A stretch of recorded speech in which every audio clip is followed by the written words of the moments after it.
No, sorry, which...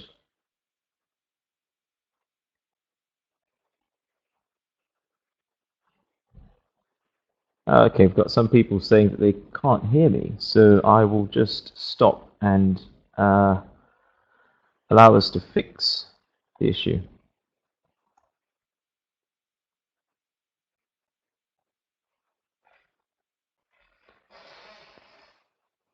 Okay, great stuff.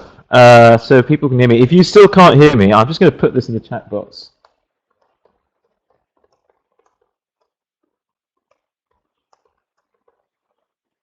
Okay, I'm not sure where people started picking me up from, but just broadly talking about introduction to offsets, which obviously most of you don't need. So I'll pick up where I left off and say that the 4.5% CP1 usage that ARB has reported, we think signifies the fact that a lot of offsets were held for future compliance, i.e. inventoried forward, if you like, by sort of big players. We feel that sort of was reflected as much as the idea that people aren't wanting to use these offsets. I think if you look at what's happening with the price movements, we've actually got historically low spreads from the golden up to the CCA, and also the golden down to the 8, sort of matching what the spreads were pre-Clean Harvest. And that sort of hairy business. Suggestions of really buy-side pressure. Which brings us to the big question. How many offsets are going to be? Are we going to have enough for everyone? There's a lot of interest recently, quite rightly, I think, in what supply is going to be in the short to medium term. Hopefully today we will be able to give you some answers, or at least some indications. So again, concerns over the long lead times and the uncertainty in the issuance process. So I mean that does two things really. It affects short-term supply in the sense that people don't really know when their credit's going to come through, when they're going to be able to use their credit, to get hold of their credits. And of course it affects long-term supply because that might affect deployment decisions. People say, okay, since we can't trust, or we can't say for certain that we're going to get offsets back within a certain length of time, we're going to be a bit more cautious about when we actually put our money down. So really, the way we've structured our model for supply, I mean, there are two sort of halves to it that work almost independently of each other. The first half of it looks at generation activities, so people burning up gas, people that promising not to chop down trees, etc. And we sort of see that as a slightly disconnected process to doing your reporting, getting verification bodies in, knocking stuff around with the OPRs and ARB, and then ultimately getting hold of credits and transferring them onwards. So really two halves of the model, and that's how the structure works today. Mainly we'll be talking about the first half of it. Second half is still sort of being worked through at the moment. We'll finish off with a little portion about strategic implications and how to, potential takeaways from today, if you like, and there'll be a short Q&A session at the end if we have time for it. So with that, I move on. Long-term generation forecast, very quick. This is the overview to my part of the presentation today. Notionally, it's a top-down approach. If you're familiar with the top-down and bottom-up approaches to offset supply forecasting, this would sort of fit the mold of the long-term forecast. I don't think it's an entirely fair description of it, but anyway. So we're going to look at the volumetric potential that we've got in each of these project types. Over the past couple of months, we've been putting out analyst notes that sort of outline what we believe the supply is going to be. So this really is going into some detail about all of these one after the other. Now, of course, what we actually expect will come to market is only a proportion of what the total what we call this, what we might call the system ceiling, or the total potential available within any one of these types. Obviously, they're going to be mined. People are not going to put a gas cap machine into. They're going to be refrigerants that get resold, etc. So just broadly speaking, a few limitations or assumptions about the model. We do rely a lot on publicly reported data. So I think quite rightly a lot of people are skeptical about this. EPA might not always know exactly where the refrigerants are. USDA census data on farms may not be the most accurate, etc., etc. Sometimes when we are unable to historically derive or extrapolate trends, we rely on best guess estimates, which some people think is better. We do also assume staticity in protocols, i.e. protocols don't change unless except in instances where we know the change is going to happen. I'm pretty sure about it. Like, for example, what happened at the start of start of last month with forestry. Um, um, and also, we assume that the cap and trade regulation stays by and large as it is today, and therefore the cap and trade fundamentals are what we know them to be. It's a partial equilibrium model. So what you'll see is that throughout some of we talk about some different project types, and we look at sort of deployment decisions. We benchmark that against what we expect the offset price to be, and we haven't sort of hooked that back around to get a dynamic equilibrium model where you get sort of the price responding to deployment and then sort of the whole thing going full circle. So that's one limitation for now. We do use notionally the 8% WCI demand as the benchmark, and that creates several problems. First and foremost, because there's a whole question about whether 8% is ever going to materialize. Secondly, it's a little bit unfair to look at California supply and WCI demand. I mean, there has been supply from Quebec, just under 200,000, and hopefully that's going to grow as well. Of course, we're looking at, as mentioned, generation activity rather than issuances. Okay, so let's start with ODS, and I think there's far more on these slides than I really have time to go through, and I was just realizing that as I was sitting down about an hour ago to look at the slides once through. So I think that the best way to do this is you're all going to get a copy of the slides after the webinar, perhaps tomorrow,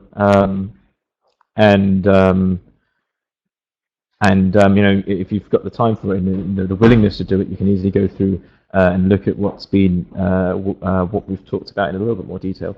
So we go through it very broadly. ODS, we look at supply coming through 3 channels. You've got sort of CFC12 and some others coming through from refrigerators used in the home. You've got CFC11 coming from the commercial side of it. And what we haven't really seen so far is the foam business.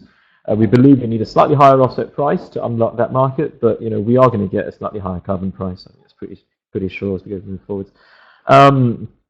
So the steps taken, really, we look at how much of what is reclaimed is actually going to be captured by offset projects. That's really sort of the catch in this whole thing. And then ultimately we look at whether destruction facilities, well, up till not very long ago, it was a single destruction facility, whether that, they're going to be able to handle all the volume that people want to put through. So CFC12, looked at historical home fridge sales data and also an Energy Star inventory that provided quite a nice sort of breakdown of how old fridges were and when they're being replaced, and managed to work out some statistical parameters around that, projected it forward. So as you see the graph in the top right there, you've got really the population of fridges decreasing at a decreasing rate as obviously the population comes down.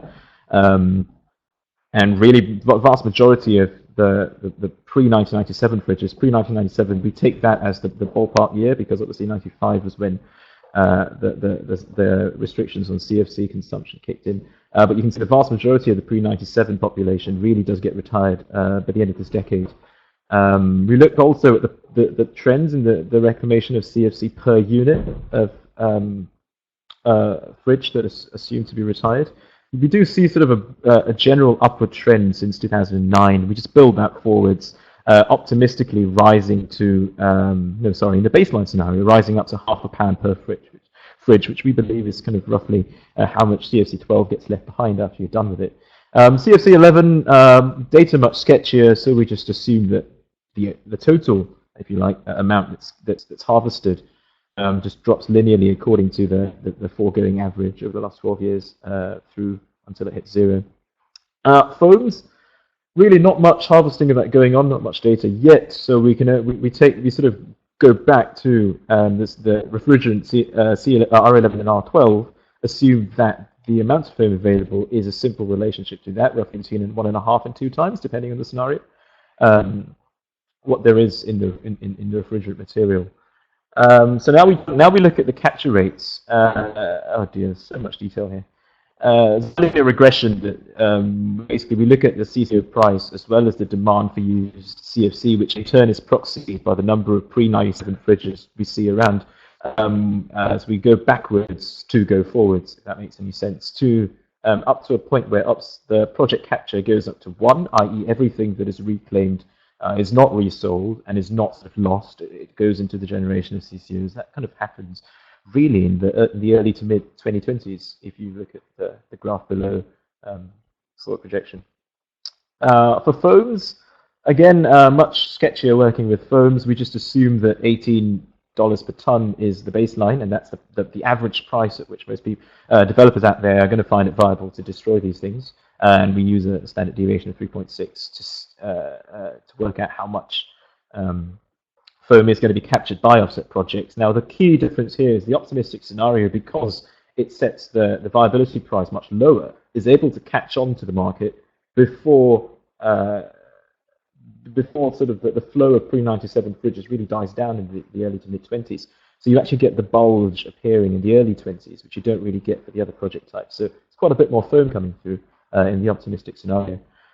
Moving on to destruction capacity now, which is, well, for the last year and a half, it is sort of one of the big holdups in the entire program, because Clean Harbors pulled out in June of last year after ARB announced their invalidation investigation. You can see that, the graph on the top right, you see Clean Harbors 2014, the amount of, that's a tonnage of CFC material that was destroyed for car or ARB projects that really got quite crudely chopped down.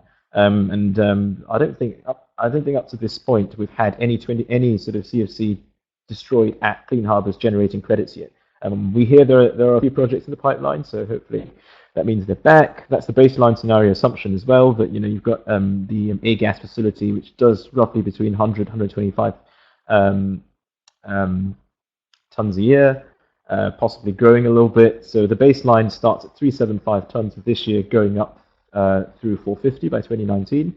There's no capacity limit in the optimistic, because see how that would look, and the conservative is just something quite tight. So you can see in the bottom right graph, in the baseline scenario, if you take the baseline project demand, that's the baseline reclamation and project capture scenarios. If you look at that, then I think it's probably an issue with the conversion of the graph, actually, when we put the file through. The legend's not appearing as it should. But anyway, what it shows is that in the baseline scenario, capacity is a constraining factor through 2019, after which the reduced amount of CFC in the system means that actually 450 tons a year is enough. With the conservative scenario, the constraint goes all the way through to the early 20s. What we do in the event of constraints on capacity is we run a stack model, and we assume that the ecosystem, the project ecosystem, favors the gases with the highest yields per ton, as outlined in the protocol. So CFC 12 goes first, CFC 13 goes last, and then foams at the back. And that allows us to do a supply projection. We assume a total yield loss of 1.7%. That's just historical, based on all the projects that have done stuff so far. You effectively have to offset or use as an offset the emissions that involved in transporting the stuff, and also operating the flaring equipment. So that's what it's down to. You've got supply at just over 25 million for the entire period through 2030. More than half of that actually kicks in before 2020. That's the baseline, which really shows that this is quite a sort of front-loaded project type. But quite tight, actually, in terms of the three scenarios. They don't sort of fan out as much as some of the other project types do. The very beginning of this period, you'll see sort of the chunky lines. So generally, the way in which that graph works, the color corresponds to the capture scenario, and the texture of the line corresponds to the capacity scenario. So the large chunky lines at the bottom, those are the ones where capacity is set to conservative. And the light green at the top, that's where capture is optimistic, if that makes sense. So you really get capacity being the key determining factor early on, and then as time, so as you move towards the back, then really it's about how much CFC you can harvest and use, generate credits. One thing I'll say about ODS is that there is an HCFC, well, people are trying to get the HCFC protocol through as well, so hopefully that can bring more volume. Post 2020, obviously HCFCs can still be produced and consumed up to 2019, so you can't really have offset projects before that, for obvious reasons. So that one is pretty much a future addition. Possibly when it actually happens, then we'll model it in. It's not being accounted for right now. Let's move to MMC. It's a late addition to the program. I think just over 1 million credits so far because, well, yeah, because it's just one of the later ones that came in early last year.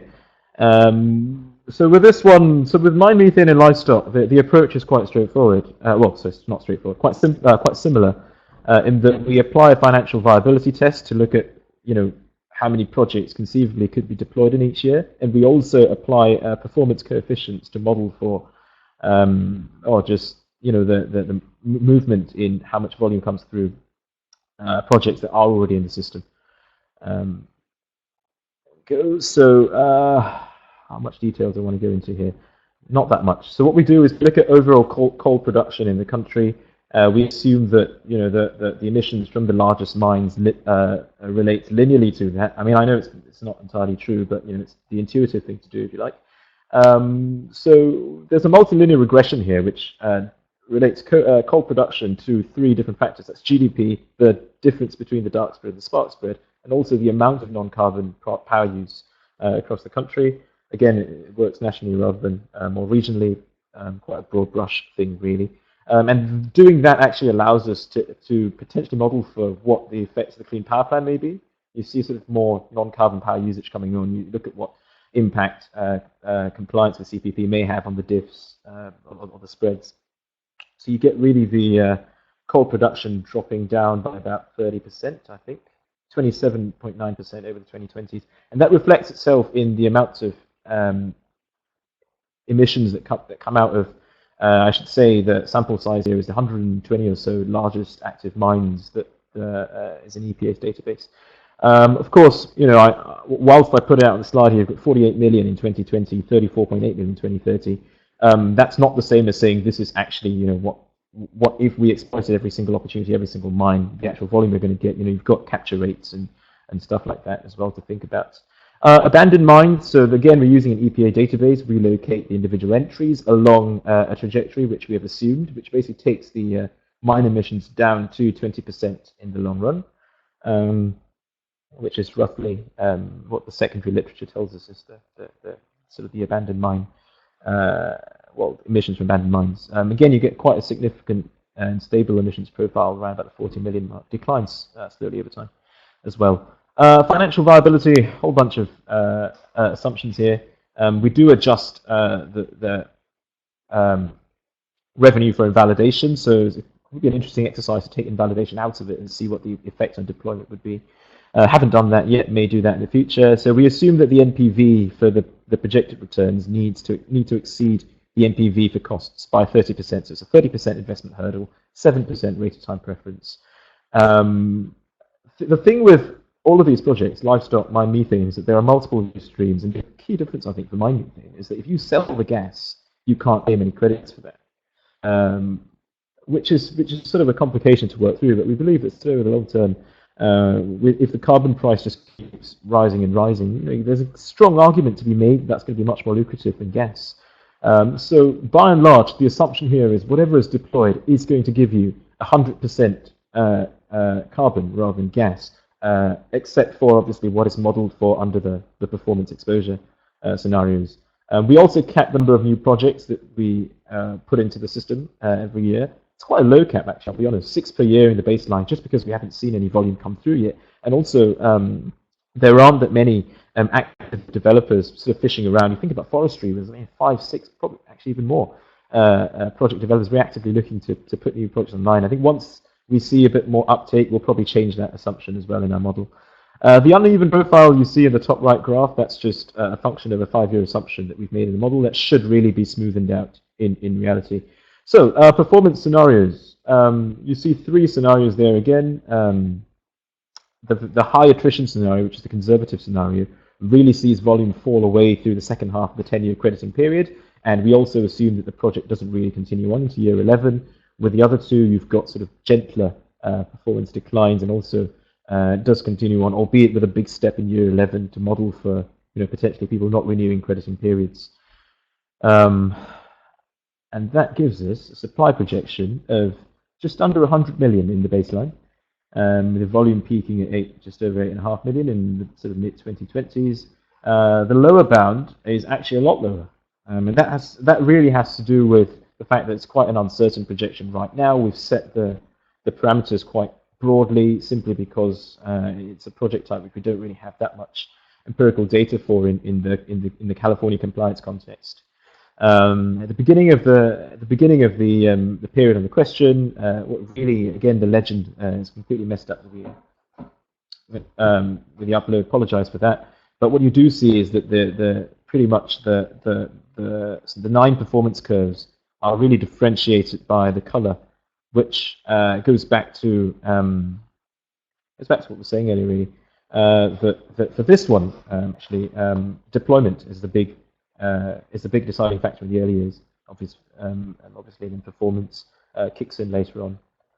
Livestock, very, very similar. Model for what is viable, and then look at performance. The difference with livestock is we have 71 projects that are already on the ARB database. 49 of them have generation histories, either through the CAR program or through the ARB program, in some cases both. For those, it's quite easy. We look at the average generation so far, and then we build the performance coefficient into that. For those that don't have these histories, we found 2 entirely different proxies, and we just take the average of that. One of them has to do with the estimated reductions in the AgStar database, which obviously we apply an adjuster to, and then the second one is just the average per animal, whether that's a cattle or a cattle animal or a pig, that we've seen historically. So the 29 largest projects that, according to the size of the emission, according to the amount of emissions reductions available, 29 largest ones all provide greater than 20,000 per year, and together these 71 projects are estimated to give us 1.1 million CCOs for generation activities this year.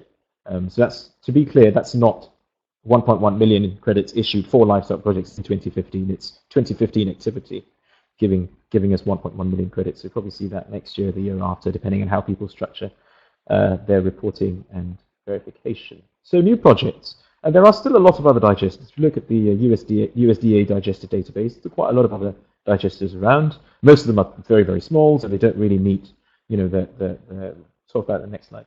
I think the minimum project size for viability. There are a few that we think are large enough, not many. On top of that, we just assume that we'll get 10 new digester installations each year. I've not put the graph on the slide, but that's sort of roughly what the average over the last 6 to 7 years has been. Although, that being said, 2014 was quite a big outlier for whatever reason. It was 2013 was a big outlier for whatever reason. We assign them to states. This is the sort of the nitty-gritty bit, because we don't really have a comprehensive database of farms. So we've taken some liberties with our probabilistic distribution. I think I'm not going to bore you with that. You can read the amendments note for more detail. Financial viability, very, very similar. Again, we've got 3 different ways of modeling the way in which people might deal with invalidation. The optimistic scenario suggests that invalidation is not really a big issue. In the baseline scenario, we put $1 a ton out as the ballpark insurance price, and probably the most expensive thing you could do is to hold a year's credits as inventory and hold some more capital to do a swap. And so that's the conservative scenario.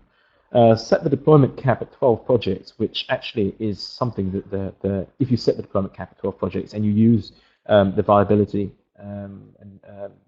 assumptions that we've used, you actually get the demand to do projects bumping up against continuously. So based on the assumptions we have used, actually you could probably say that more than 12 projects a year are going to be viable. What does that mean in terms of, we're not there yet. Project performance. So modeling performance, quite tough. We've looked at the USDA farm census data for the last, for a 15-year period, 97 through to 2012.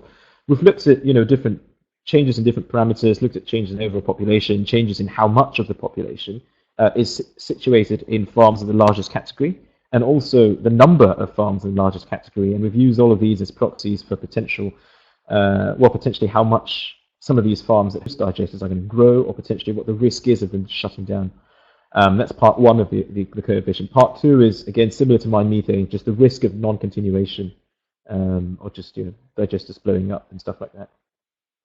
3 scenarios as before. In general, the predicted growth from farms because of population growth is larger than the discount that we take, probabilistic discount that we take for project discontinuation. With the exception of obviously of year 11, where we've got a little step in the model to show, to sort of represent projects not continuing. What does that do for supply? You've got 30.3 million over the entire period in the baseline combination. That's greater than ODS. And annual volume really rises quite consistently up to just under 2.5% in 2030. And the scenario is packed, actually, well, not packed that tightly, but quite sort of quite a modest range as compared to MMC. Oh, time's running on. Let's do forest carbon. Forestry. So what has been committed to offset projects so far is only a small fraction of all the forest land available in the country. However, it's probably a sizable chunk of the best forest land. Well, depending on which subtype of forestry project, there are some in particular where you've got initial carbon stocking levels much higher, much greater than the modelled 100-year baselines, which in turn allows you to claim quite a large number of credits up front, and that's been the low-hanging fruit is quite favourable for doing projects. It really sort of takes the whole sort of waiting for things to materialise out of the equation. Again, combination of deployment and performance. So as I was saying, low-hanging fruit syndrome. The graph on the top right, you can actually see the amount of land and also the total actual or estimated surplus between the ICS and 100 baseline on an average. No, it's not average. That's on a total basis. It's really risen in 2015 because of the front load of IFM projects we saw 2-3 months ago. So people rushed to get things in before the change in CPVs. So we do expect that moving forwards we'll get that surplus between the ICS and the on a per acre basis really come down quite significantly as the low hanging fruit gets plucked. So that's what one of the graphs there represents. You look back to 2011 and 2012, actually, the very first compliance projects coming online. Those actually had incredibly high per acre surpluses between the ICS and the baseline. It's really come down over time into the region of sort of 10 to 15 in the last couple of years. So, yeah, and we've looked at sort of how that might read going forwards. We've actually been quite conservative with all the scenarios for how much of a surplus is going to be in future years, largely because we assume that ARB is going to keep the new CPVs, which I'm told nobody really likes. So all the projects that do the system, we've got two different classes of them, and we believe that two different, really very different ways in which they may be managed moving forwards. Type 1 is those with a very small or negative ICS baseline surplus, because these, historically speaking, have actually given quite generous per year or annual per acre improvement in carbon stocking levels. And that's reflected here, really, where we've correlated the change in stocking level against historical timber and offset prices, modeled that forwards to get IFM projected volumes. I'm being given the hurry up, so I will. Second type, we look at those with significant ICS-based surpluses, where historically speaking, those that have credited, well, projects of this type that have credited so far, you generally get about 1.4 tons per acre, which we assume is the baseline going forwards. Whereas with the previous one, you've got 4, 5, 3.5. So we do think they're different enough to actually model them separately. We also apply on top of all this all the deductions that are associated with forestry, confidence deduction, buffer deduction. So what you're seeing here actually for this entire section on forestry is after the buffer's been taken into account.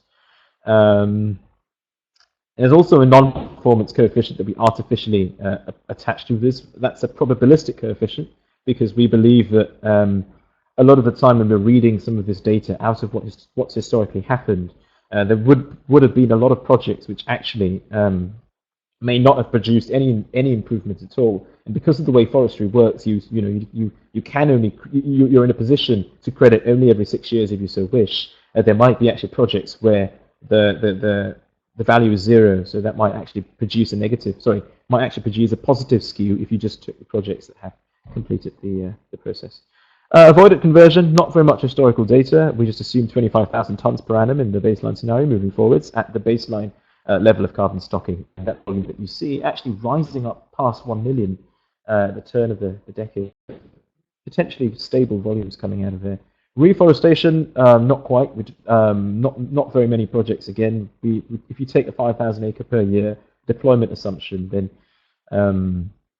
because as well of the sort of the length of time involved with reforestation before it matures, you actually get quite small volumes going forwards.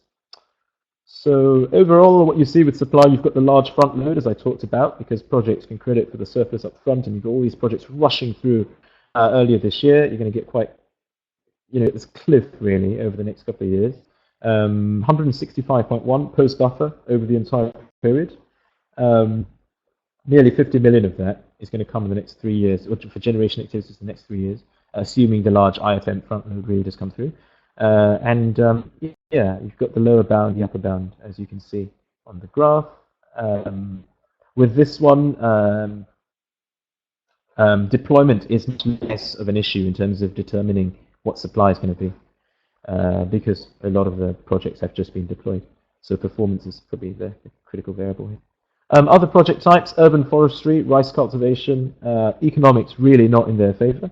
Well, up to now. I mean, there was some hope for rice cultivation, but when the aggregation thing got thrown out and claiming credits from baling got thrown out as well, then that caused everyone to get a lot more pessimistic about it.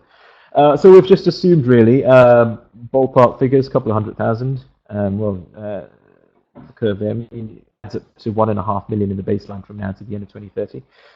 Just nominal quantity really. We thought we ought to put it in. So the summary. From the 5 different, 4 project types and the assumptions about urban forestry and rice cultivation, in total you get the sort of 30 to 40% shortage if you use the 8% demand as the reference point, the yardstick, which obviously we shouldn't really. But that's sort of the gap we're talking about right. Comes up to 154.6 million, not including any issuances from Quebec, not including what people decide not to use. And not including the carryover. We believe there's up to 17.2 million, and we've got the data for California. We don't have the data for Quebec, so that's what we're waiting on. Up to 17.2 million credits that have been rolled forward in inventory. Plus, there's also 2.7 million V14s in the pipeline, we believe. So credits from activities in 2014 that have not, been issued yet. So there's a significant carryover as well. In this, and I think the 2 pie charts at the bottom just show that forestry is going to dominate in the next 5 years if the IFM front load produces what we expect it to produce, and then mine methane really kicks in the next decade. The contribution from livestock grows. The contribution from ODS does the opposite if we don't get HDFC. One thing I'll say about livestock as well, I should mention this: we haven't talked about the SLCP plan from ARB. Short-lived climate pollutants, so that may affect additionality for livestock methane projects going forwards, which may sort of complement, which may mean that what we've got right now is what we've got right now. Projects can't renew crediting periods, can't get new projects, because as we've seen before, if a project would not be additional in California, then it's not going to meet ARB's requirements on that front. So what we've got here is assuming that SLCP just doesn't happen, which may change going forwards. So again, comparing the different scenarios, you've actually got quite significant variability. A lot of that comes from mine methane, where the upper bound actually can, starting from the early 2020s, meet 8% demand. So if we take the most optimistic scenario set, it can meet and exceed the 8% demand. I think even the second most optimistic, which would be, in the looks of it, optimistic deployment and baseline performance, that could meet it as well. But the baseline is significantly below. If you, for whatever reason, factors run against us and you get the lower bound scenario kicking in, then there could be a serious shortage.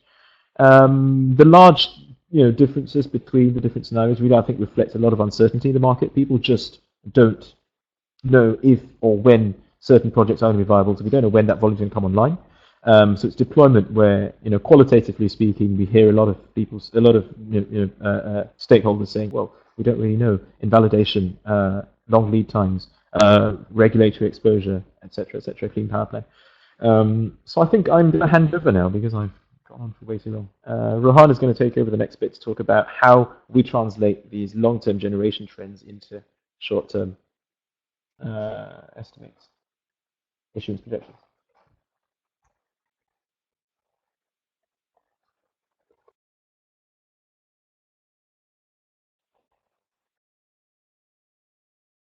long-term generation potential, it can provide an indicator of the capacity to kind of like undertake projects across different types. Issuance capacity in the short term is more really technically just impacted by the processes in place across the issuance process. Basically, under the ARB compliance protocol, as you can see, some of these key processes include the offset project listing, where operators provide an inclination that they comply with provisions of the regulation, project activity, the offset project data report submission, verification submission, ROC issuance, and ARC issuance. In early action, on the other hand, it just involves projects where various protocols that first receive voluntary offsets, later converted through a desk review. So yeah, just a brief kind of intro into the historical issuances. ARB has credited almost 309 reporting periods across 93 projects, with almost 16 million CCOs under early action, and in the compliance offset protocol, 77 reporting periods across 71 projects, totaling 2.43 million CCOs, with 1.25 million ROCs awaiting issuance in the backlog, basically, and 9.75 early action offsets credits due in the backlog. In terms of the historical trend in issuance activity for these credits, it basically indicates a rising profile of issuance events, and this includes early action, ARB, and second regulatory verifications over a 2-month block. The joint months of September and October provided the largest issue activity, while the first half of 2015 was also among the busiest periods over the 2 years. Whereas the dip observed in the later half of 2014 could be attributed to the Clean Harbors invalidation investigation. So yeah, and also the lead times of these different processes have been varied across the different project types as well over the years. Forestry projects take up the longest to generate CCOs. So yeah, the short-term issuance forecast model would therefore just take into account some of these variations and trends observed in the process. It will serve the purpose of predicting the flow of future reporting periods at a particular point in time, and will also provide volumetric CCO projections for each project type until 2018. Meanwhile, the format of the things would be on a monthly basis. So in order to estimate the future flows, the model will evaluate the separate processes that involve reporting period completion to ROC issuances, as well as the process involving CCO issuances. While variations in lead times across the project types remain the crucial component for both processes, the process for gaining CCOs in particular will involve evaluation of several variables that may impact ARB's issuance capacity. Performance criterion, an attempt to apply performance criterion to variables to account for project familiarity in reporting periods, such as second regulatory verification or latter reporting periods with shorter lead times and quicker issuances associated with it. The variables were also used to attempt to factor in learnings by project participants to perhaps consider advantages to sticking to the same calendar for crediting. Also, we also try to account for external factors such as the Clean Harbors investigation that may have impacted ARB's issuance capacity. So future projections will be subsequently derived given some of these here. Volumetric estimates for each particular project type pertaining to listings awaiting to ROC conversions would come direct from the 2030 forecast model. The model currently right now is under development, so we will provide estimates for offset supply in the upcoming future. Furthermore, our model will aim to be dynamic in order to reflect the incoming updates into the pipeline as well as the issuances. So yeah, just passing it on to Rahul, who will talk about strategic implications. Thank you, Rahul. For strategic implications, just to summarize the whole finding of the forecast, offset supply ranges from 4.5 to 6.5% of demand under various scenarios. The baseline scenario at 6% annual demand will see the market short after 2020 for offsets. Like Stephen explained, forestry and mine methane capture projects will account for over half the offsets credits issued in the baseline scenario. Although the mine methane capture will kick in after 2020, large amount of issuances from forestry early on will make up for any deficit sit in offset issuances. Of course, offset supply can be increased through the addition or changes in protocol, technological advancements, with maybe better destruction of methane, and of course linkages with other jurisdictions. Even in the graph, you can see what's been plotted is the baseline supply versus various demand scenarios. The market is oversupplied through 2030, up to a demand of 5.5% of the annual obligations. But at around 6 and higher than that, the market does turn short. So, like we mentioned, offset supply is projected to meet near 4.5 to 6.5% of the overall compliance obligation through 2030. But is that enough to meet demand? We did hear reports about the offset usage in the first compliance period amounting to about 4.5%. But it might not be a true reflection of demand. A few considerations have to be made. First of all, transport fuel suppliers, the largest emitting sector in the cap and trade program, were not included. They do not have freely allocated allowances, and we'll have to submit. We'll have to actually procure instruments through the primary and secondary market to meet the obligations. Of course, like a lot of entities covered under this sector are large emitters, like Ron, and they are likely to make better use of the quota. Even in the 2013 surrender, we saw 30% of the 2013 obligation surrendered last November. Last November, as in 2014's November. We saw Chevron use 8% of the obligation. Of course, there's also banking of offsets, so a lot of entities might procure offsets early on and carry these instruments forward into future compliance years. They might be looking to do so currently as well. And of course, there was a slowdown in issuances due to the invalidation, which left some people out of the option to buy offsets. So, of course, now we do know that CCO prices are a price containment mechanism, so there should be a deficit to the CCA prices at any given time. Our forecast suggests that the reserve price the allowances prices diverge from the reserve price flow in the later half of the 2020s and increased significantly to around a median of $38.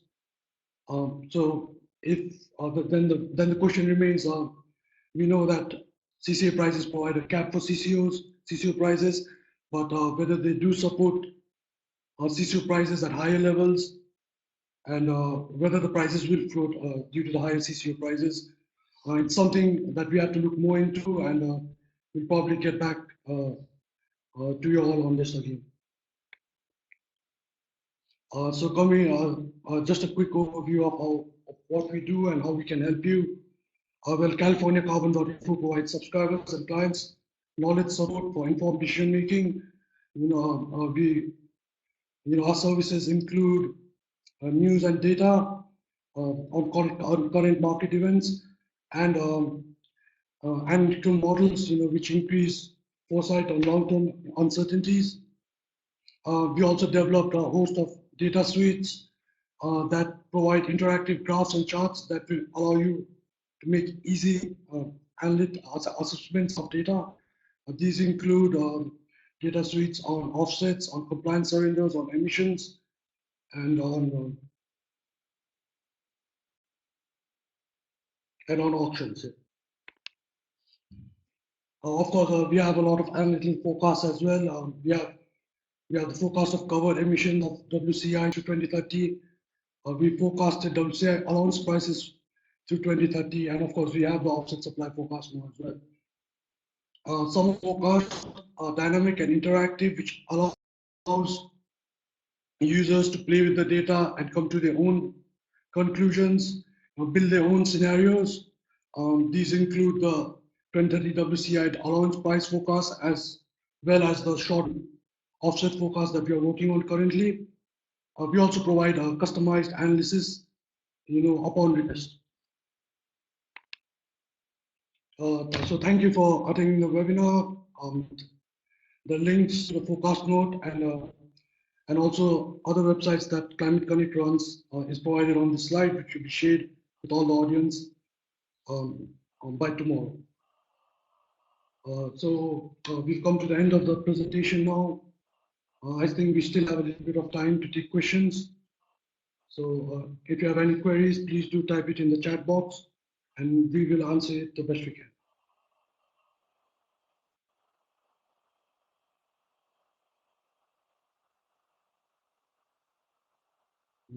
Nothing.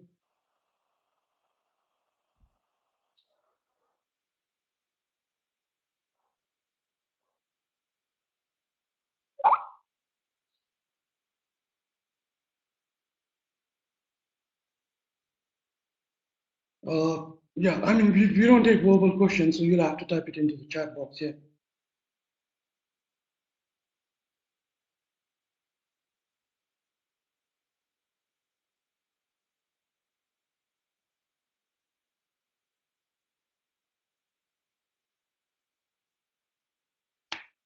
Well, I guess, good. I think this one.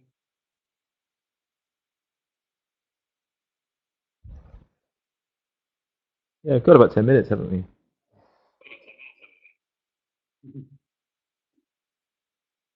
We have a question here. What are your thoughts on the offset part of the cap and trade program continuing beyond 2020?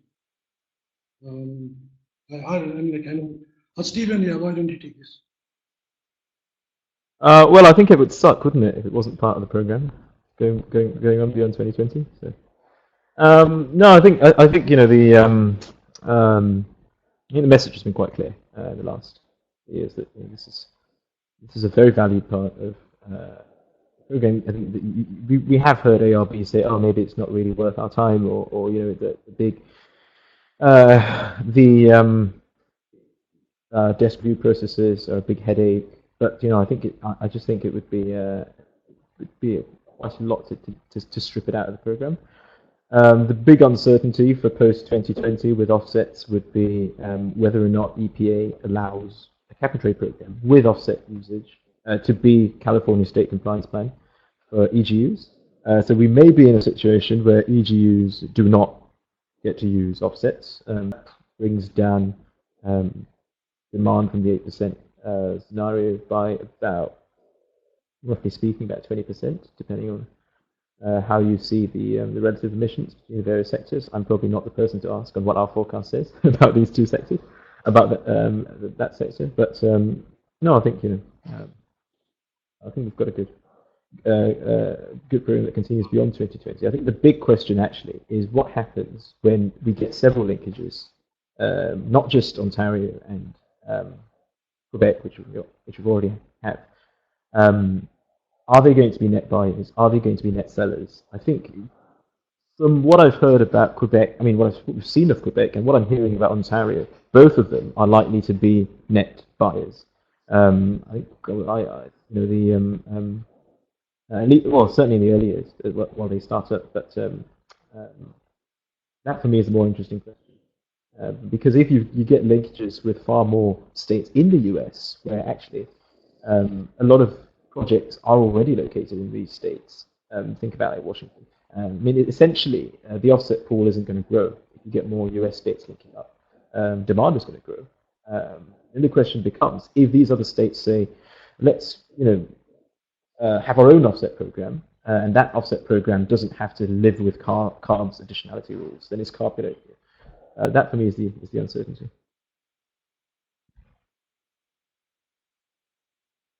Yeah, thanks, Stephen. That was pretty detailed.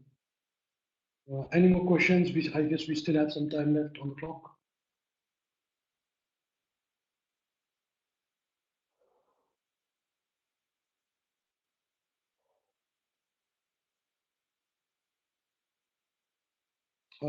I guess that's it. I guess we were pretty clear on our points then. Yeah, I mean, just to sum it up,